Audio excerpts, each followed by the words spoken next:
Hello everyone, welcome to the session Making the Smart Smarter, Retrieval Augmented Generation. My name is John McNamara. I work as a CSR Academia Lead for Europe and also an IBM Master Inventor. Welcome, hope you enjoyed today's session. Today we're going to talk about LLMs, large language models, and then we're going to dive into how RAG helps address some of the challenges. And finally, we're going to cover next steps for learning more about RAG, where you can do a simulation of adding a RAG to an AI assistant.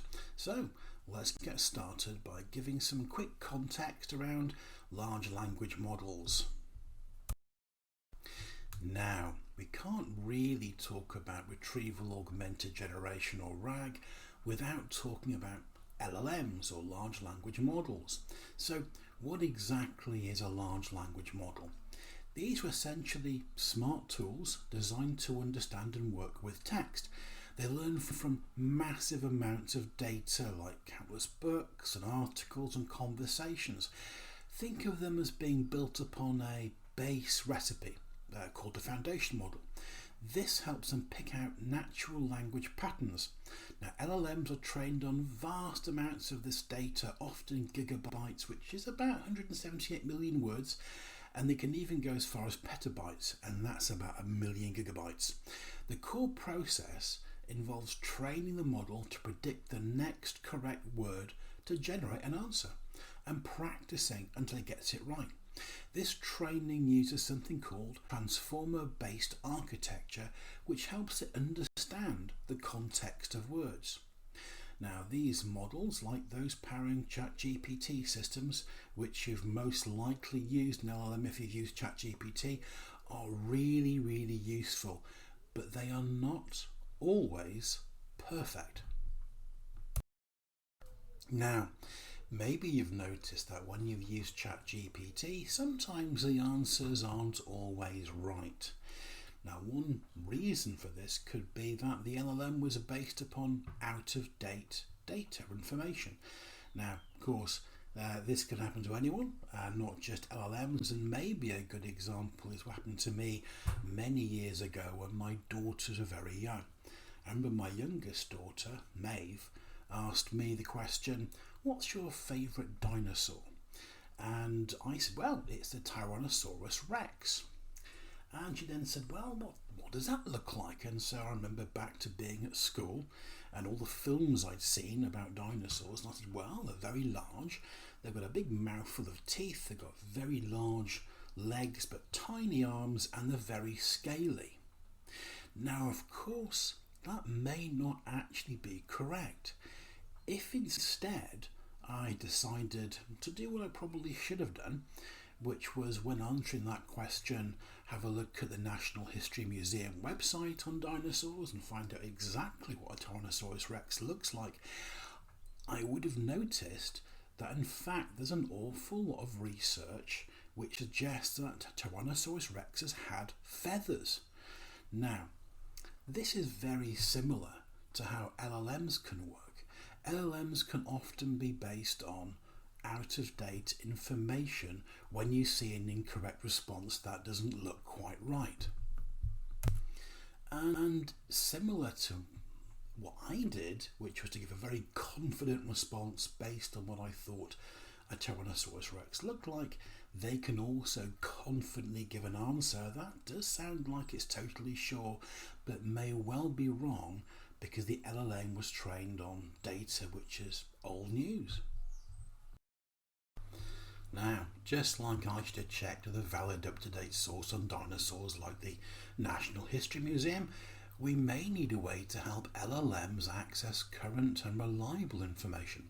And this is precisely where Retrieval Augmented Generation comes in. So, what's RAG? Instead of relying solely on what the LLM has been trained on, RAG allows the LLM to have access to a specific and trusted store of up-to-date and accurate information. Now, this content store could be open like the internet or closed like a specific collection of internal documents, policies, or datasets.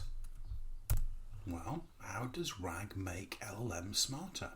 Without RAG, An LLM could provide an answer based on old data or even an untrusted source. With RAG, we can direct the LLM to sources of information that are specifically relevant to the model's application. It adds a step to the process, but it's a valid one, and it also ensures as well that we don't need to retrain the whole LLM just to get some updated information on a specific topic. We can add the RAG around that specific information that we want to enrich the LLM with. Let's take a look at how RAG works. So, it starts with a user prompt. This is where the user asks a question. And in a standard generative model, it might just immediately give a response. But in the RAG framework, the model has an instruction. First, go and retrieve relevant content. And this leads to the retrieval step. Before generating an answer, the LLM checks a content store for current relevant information. It searches the store for information relevant to the user's question. Then the system performs the augment step. RAG analyzes the content store for concepts and augments the query with the latest information. It takes the original question and the retrieved information and combines them. This combined input is then used for generation. Finally, the LLM generates a response. Because it used the retrieved information, the answer is produced and supported with evidence in terms of the source material used. So, what are the benefits of RAG? RAG offers several key benefits. First, it helps address the issue of information being current. It's easy to update the content store so the system is always up to date without having to retrain the whole model. If new information comes out, you just update the content store and the system can retrieve it the next time a user asks a question. This is much more agile for keeping information current. Second, it creates a smarter system. RAG combines the best of both worlds, the creative power of an LLM and the reliability of real-time data. It grounds the LLM's response in external facts. Third, it provides evidence. All answers come with evidence in terms of the source used. The LLM is instructed to pay attention to the primary source data and can give evidence for why its response is what it is. This makes the model less likely to hallucinate or make things up because it's not relying only on its training data. It bases its answer on the retrieved evidence. And this is great for LLMs, but in general for AI, this is a big step. But AI ideally needs to be transparent and for the users to understand why AI is producing the outcome that it is and what it's based on. So a key takeaway here is that RAG helps overcome two major challenges in LLMs. One, outdated information by accessing up-to-date information on the topic that's relevant, and trust and transparency by providing sources that the answers are based on. It also enables very positive behaviour, effectively knowing when to say no. If the content store doesn't contain information to reliably answer the user's question, the model can recognise that gap and indicate that it cannot answer based on available data, rather than fabricating a response. This is a marker of real reliability and I think trust as well. However, of course, the quality of the answer still depends on what is retrieved. If the retrieval isn't good enough or the data isn't good enough, the LLM might not get high quality grounding information, and a question that could be answered might not be. This highlights that RAG isn't just one thing, it's the and the generator working together.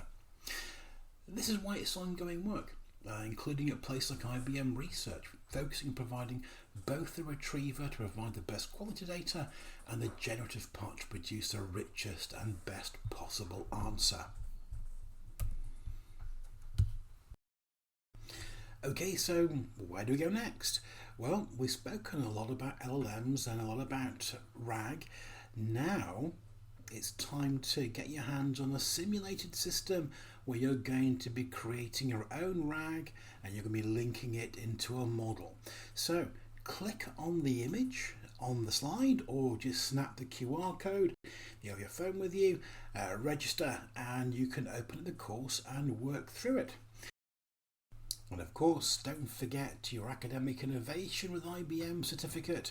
If you just click on the QR code there, you'll be able to register and simply mark the activity complete, as this was the activity, and under the actions menu you can just grab your certificate from there.